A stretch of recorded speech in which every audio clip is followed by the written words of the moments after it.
Le botaniste et biologiste Francis Hallé est décédé de cause non communiquée le 31 décembre 2025 à l'âge de 87 ans.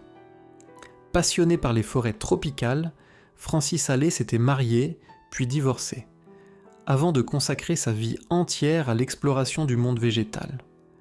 Sa famille, constituée de proches et d'amis à travers le monde, se souvient d'un homme chaleureux, amoureux des arbres, mais aussi de la navigation à voile et de la musique. Il demeure célèbre pour avoir créé le radeau des cimes dans les années 1980, un dispositif révolutionnaire porté par un dirigeable qui permettait d'étudier la canopée des forêts primaires.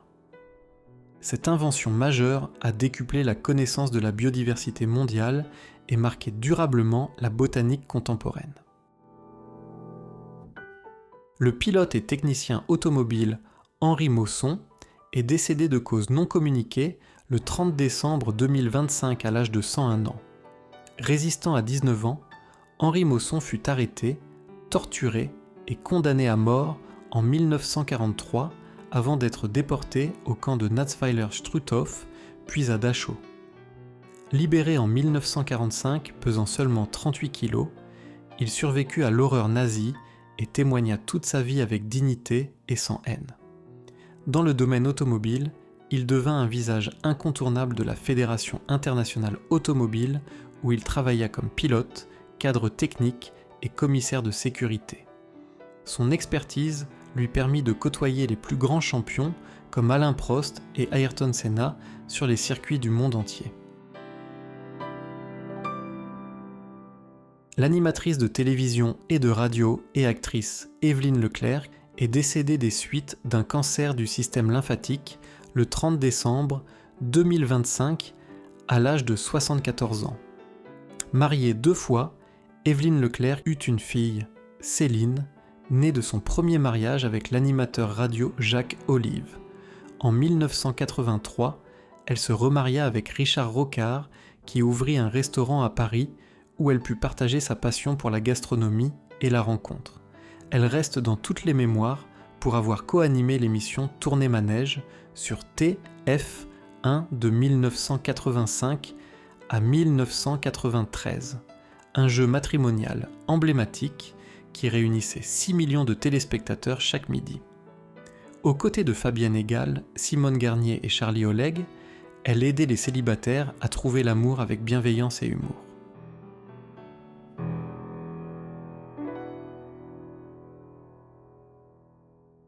L'actrice Brigitte Bardot est décédée d'un cancer le 28 décembre 2025 à l'âge de 91 ans. Mariée 4 fois, Brigitte Bardot eut une relation complexe avec son fils unique Nicolas, né de son union avec Jacques Charrier. Après des années de tension, le temps apaisa leur relation et Nicolas lui rendait visite chaque année à la Madrague avec sa famille venue de Norvège. Elle marqua l'histoire du cinéma avec « Et Dieu créa la femme » en 1956 et « Le mépris » de Jean-Luc Godard en 1963, devenant une icône mondiale de la liberté et de l'émancipation féminine. Après avoir quitté le 7e art en 1973, elle créa en 1986 la Fondation Brigitte Bardot, devenue référence mondiale de la protection animale. Le baryton Robert Massard est décédé de cause non communiquée le 26 décembre 2025 à l'âge de 100 ans. Né à Pau, Robert Massard débuta comme mécanicien automobile avant qu'un commandant ne repère sa voix exceptionnelle pendant son service militaire. Cet encouragement le poussa à tenter sa chance à Paris, où il fut rapidement engagé par l'opéra en 1951. Il demeure l'un des plus grands barytons français du XXe siècle, incarnant avec noblesse le répertoire français de Faust à Carmen. Pilier de l'Opéra de Paris, il rayonna sur les scènes internationales de La Scala à Carnegie Hall pendant 3 décennies, avant de transmettre son art comme professeur au Conservatoire de Bordeaux.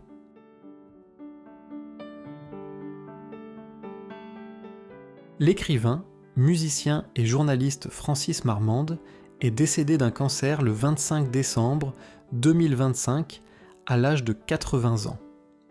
Ancien élève de l'école normale supérieure de Saint-Cloud, Francis Marmande obtint une agrégation de lettres modernes et un doctorat consacré à Georges Bataille. Installé à Paris dans les années 1960, il occupa une place singulière à la croisée de la littérature, de la musique et de la tauromachie. Il marqua le paysage culturel français comme critique de jazz au Monde depuis 1977 et à Jazz Magazine. Contrebassiste lui-même, il révolutionna la critique musicale par son écriture dense et sensible, où le jazz était pensé comme une expérience vivante, sociale et politique, plutôt qu'une simple analyse technique.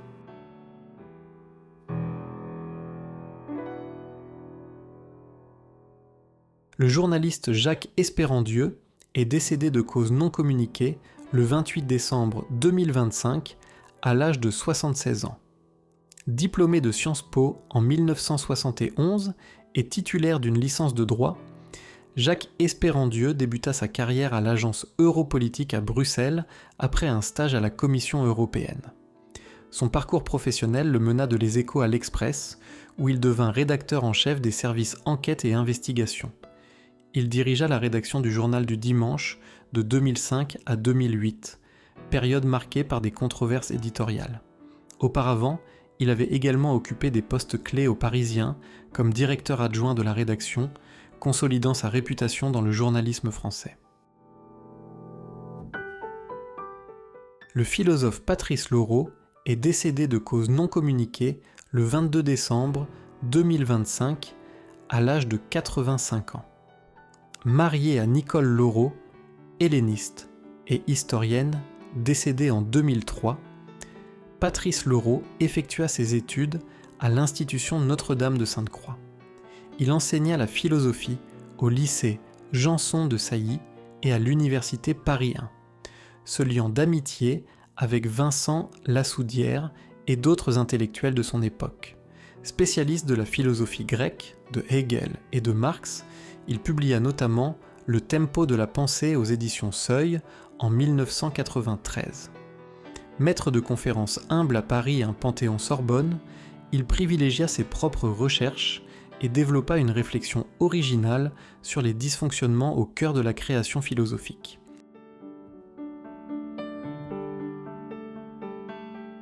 Le coureur cycliste Frédéric Brun est décédé de cause non communiquée le 22 décembre 2025 à l'âge de 68 ans. Né à Ribérac en Dordogne, Frédéric Brun vécut des moments difficiles en fin de vie avant que le maire de La Roche-Chalais ne l'aide à trouver un logement. Solitaire, il fut associé à diverses manifestations cyclistes locales pour l'accompagner dans ses derniers mois. Professionnel de 1979 à 1991, il participa à 9 Tours de France en tant qu'équipier modèle au service de ses leaders chez Peugeot puis RMO. Son style parfait sur le vélo et sa fidélité légendaire marquèrent le peloton, même si son palmarès ne compte que le Grand Prix de Plumelec et le Bol d'Or des Monédières. La chanteuse française Fanny Biascamano est décédée de cause non communiquée le 27 décembre 2025 à l'âge de 46 ans. Originaire de Corse, Fanny Biascamano grandit bercée par les polyphonies insulaires qui nourrirent sa passion précoce pour le chant. Elle quitta l'île pour poursuivre une formation musicale à Paris, où elle développa son style vocal unique, mêlant tradition et modernité. Elle connut le succès dans les années 2000 avec plusieurs albums salués par la critique spécialisée. Sa voix puissante et émouvante porta des textes engagés, célébrant la Corse et la Méditerranée, faisant d'elle une ambassadrice incontournable de la chanson insulaire française contemporaine.